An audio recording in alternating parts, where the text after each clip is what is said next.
Perdre un être cher, c'est toujours une épreuve très difficile à surmonter, mais cela est peut-être encore plus quand on ne sait pas du tout ce qui est arrivé à notre proche. Mélissa Blais est disparue, on s'en souvient, il y a près de 3 ans. Des plongeurs ont cherché des indices aujourd'hui. Amélie Saint-Yves. 8 plongeurs ont fouillé le fond de la rivière Saint-Maurice à Shawinigan samedi. Les efforts n'ont pas eu les résultats escomptés, mais la famille de Mélissa Blais est reconnaissante. Chaud au cœur, c'est un faible mot pour décrire comment je me sens.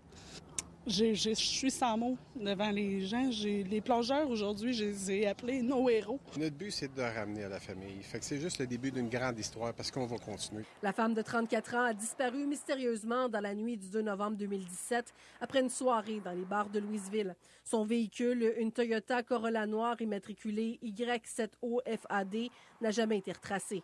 L'organisme Meurtre et disparition irrésolue du Québec tente maintenant de faire progresser l'enquête. L'organisme a reçu des informations du public à l'effet qu'il était facile de dissimuler un véhicule à cet endroit en raison de la profondeur de l'eau qui est de 60 à 100 pieds, mais également de la proximité avec un chemin et une pente très abrupte. L'équipe était venue avec un sonar il y a environ une semaine et avait détecté des formes au fond de l'eau pouvant s'apparenter à des véhicules. On parlait de véhicules en général, de possibilités. Donc, c'est pour ça qu'on a pris les devants et qu'on est venu vérifier par nous-mêmes. C'est sûr que c'est difficile, mais en même temps, il faut continuer à vivre, continuer à faire vivre nos familles puis tout. Là, on n'a pas le choix de passer au travers. Là. Les plongeurs songent déjà à retourner sur les lieux. Ils n'ont pas été en mesure samedi d'accéder à une structure qui rappelle étrangement la forme d'un véhicule sous l'eau.